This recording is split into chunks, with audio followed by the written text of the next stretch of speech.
Hi, everyone. Happy Tuesday. So, if you are like me, you have a tendency of attaching yourself to outcomes. And this can show up in several different ways. It can show up as procrastination, as worrying, stressing out, feeling anxious or depressed, doing too much or not doing enough at all, right? And for those of you who've been following me, you know that recently I had a lot of incredible things fall into my lap all at once. And shortly after, I started to notice how I was attempting to sabotage some of those things. And I want to take this a bit further because I already talked about sabotage a few weeks ago.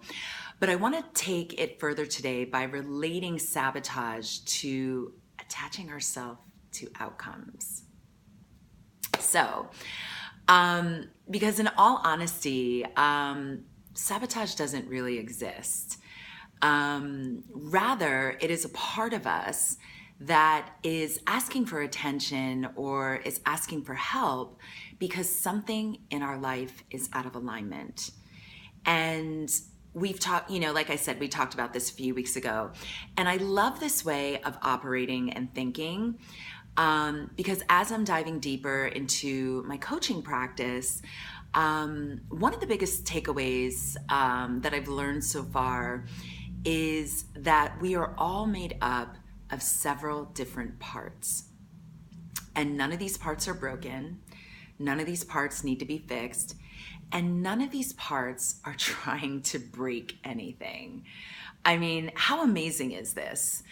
And all of our parts are valid and they make up who we are or who we want to be.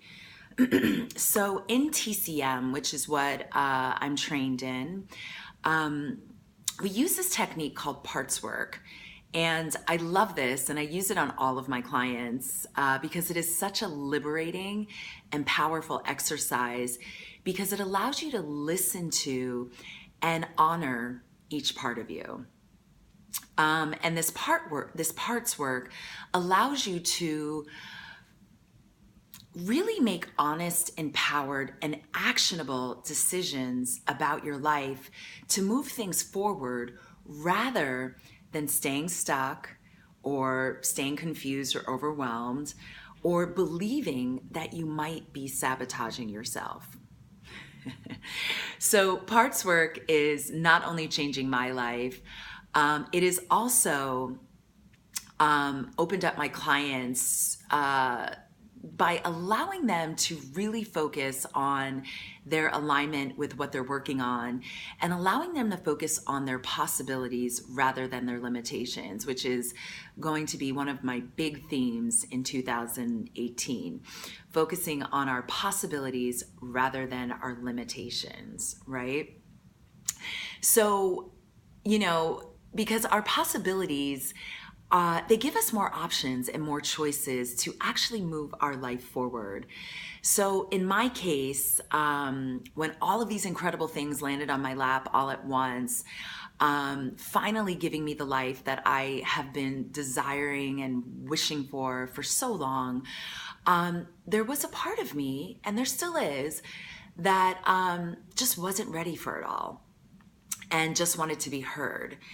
And this is what I'm currently working on with my coach right now.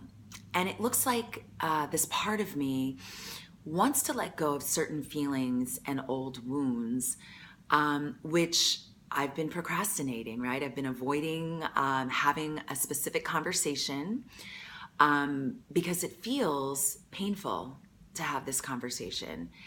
And I'm terrified of how this conversation might change our relationship and how this conversation might change me. So linking back to those of you who are operating like me, where we attach ourselves to outcomes, rather than trusting ourselves to step forward and speak up, and speak our truth, and just to be okay with any outcome, I offer you this. I am now starting to understand that I can let go of the pain, and I can let go of the fear of that outcome and any outcome. And specifically with the outcome of that conversation, or I can actually change the way I feel going into this conversation or about this conversation in general, because this conversation doesn't exist, right? It only exists in my mind because it's something that I am ready to let go of.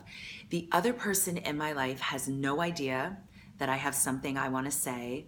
The other person has no idea that I'm holding on to pain or that I'm terrified to talk about something. So what's really beautiful and what I'm offering is that, when we are able to let go of an outcome, we actually let go of, what could be or what will be. And what it allows us to be and feel is in the moment of our truth, and actually start creating this alignment that we're ultimately seeking. So again, this outcome that I have been attaching myself to, it only exists here. Because again, this other person has no idea that I want to have a conversation. This person has no idea that I'm holding on to pain and to some old wounds. And I've also, what I also wanted to share is that I've concluded that this conversation is one of the major things that's holding me back from receiving all of these great things and the other great things that are still out there waiting for me. And this conversation is holding me back from being able to really hold on tightly to all the gifts and everything that I have received so far. And there just isn't enough room for all these things that I want and that I have, and this old pain and these old wounds. So something's got to give.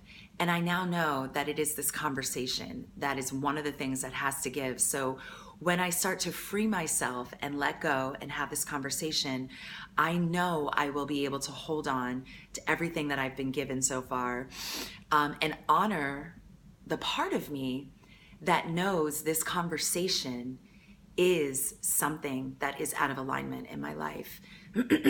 Pardon me. So I'm curious, if there is something that you're currently attaching to right now in your life, any kind of outcome, what might you gain if you followed through regardless of the outcome, right? Because I know a lot of people are out there sitting on a decision, or procrastinating about some sort of action. And I'm curious about what you might gain if you just decided or did what your intuition is telling you is right, or what needs to happen right now. So what I want to leave you with is that no one knows the outcome, right? No one knows. It only exists right up here. So if we were to free ourselves for the outcome, I'm curious to know what you might gain. So post a comment below. I'm really curious about this one. Thank you guys so much, and I'll see you next week. Bye, guys.